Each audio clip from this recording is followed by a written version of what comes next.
Hanif Oulidaha, brillant journaliste mauritanien qui anime le site Taqaddoumi en version arabe, qui existe aussi en version française et anglaise, a été arrêté au mois de juin 2009 pour soi-disant une plainte d'un ancien journaliste du nom de Salih Brahima.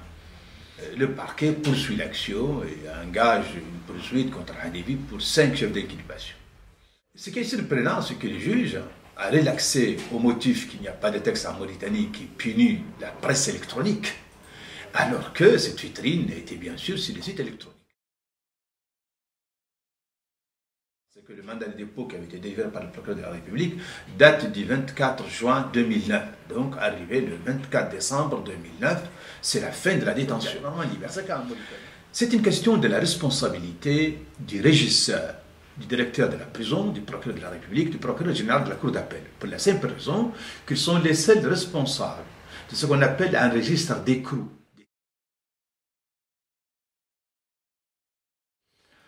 En dépit du fait qu'ils se sont abstenus de s'exécuter et de libérer Hanifi, la défense de Hanifi s'est présentée devant le juge pour leur dire, écoutez, libérez Hanifi. Le premier juge, le président du tribunal correctionnel, a répondu à la demande après 4 jours d'observation d'une requête d'une demi-page pour situer les responsables, mais s'est abstenu d'ordonner la libération. Les responsables de la détention arbitraire qu'il a située sont le procureur de la République, le procureur général de la Cour d'appel, le régisseur de la prison et la directrice des prisons. Par la suite, nous avons fait toutes les démarches possibles, notamment en sommant le régisseur de la prison de les libérer.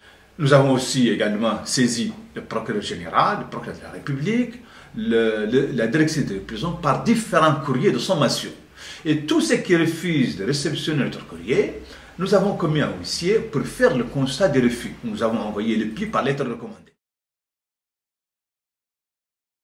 Il y a une action généralisée dans le pays, notamment par les syndicats des journalistes, par l'association des journalistes, mais aussi par un groupe de députés qui s'est mobilisé pour prendre la défense des journalistes, et notamment de la liberté de presse et de la liberté d'expression en charge. Et il y a eu plusieurs interpellations des ministres à l'Assemblée nationale pour s'expliquer sur la question. Et ce qui est surprenant lors des différentes interpellations et lors des différents entretiens que nous avons pu avoir avec les autorités ou avec des magistrats, c'est le mutisme complet. Parce que, vous savez, une détention arbitraire, on ne peut pas la justifier. Dès lors, une personne est détenue arbitrairement, tout auteur ou complice ou co-auteur de cette détention arbitraire encourt des poursuites pénales. Et pendant cette grève de la faim, il y a eu une obstruction de visite, à un moment donné. Et par la suite, Hanifi est rentré dans un coma. Ensuite, il s'est affaibli et sa famille a exercé une forte pression sur lui pour qu'il arrête cette grève de la faim. Mais ce qui est surprenant pendant cette grève de la faim, c'était le mutisme complet des autorités. Il n'y avait pas de médecin qui le visitait. Une fois même, il a reçu un médecin. Il lui a diagnostiqué qu'il était dans un état très grave. Et pourtant, il l'a laissé dans la prison. Et aussitôt, les autorités pénitentiaires ont interdit toute visite. Donc, toutes les formes de pression et de chantage étaient exercées par les autorités, pas seulement la détention arbitraire, mais aussi toutes les formes de pression et la privation de tout visiteur et de tout contact externe pour qu'il ne rapporte pas la situation. Lorsqu'une infraction est commise, on doit la dénoncer, on doit surtout œuvrer pour qu'il soit mis fin à la commission de cette infraction. Oulidaha a décidé de mettre fin à sa grève de la faim avant-hier sur demande de sa famille. D'accord. Je dirais même sur pression de sa famille, qui a exercé une forte pression sur lui pour qu'il arrête cette grève de la faim. Parce qu'en fait, c'était le seul moyen. Et il commence à se remettre difficilement. Voilà, et là, s'ouvre une autre possibilité pour la défense que je suis, contre l'État de Mauritanie. Je peux initier des procédures contre le gouvernement mauritanien pour l'interpeller pour 2 choses. 1, pour pratique de détention arbitraire et pour absence de procès équitable devant le Conseil des droits de l'homme de Genève et devant la Cour africaine des droits de l'homme et des peuples. que j'ai qualifié l'année 2009 d'année de la détention arbitraire en Mauritanie.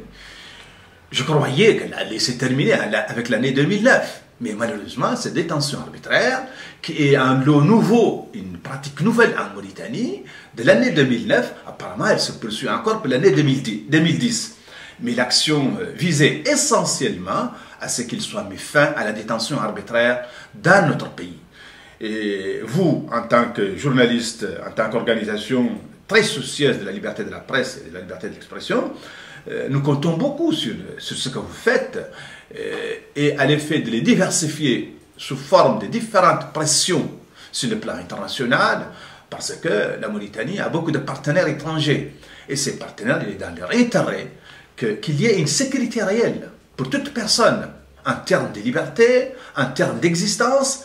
Et si la liberté d'expression est persécutée et n'existe pas, je crois que les autres formes de liberté seront bannies.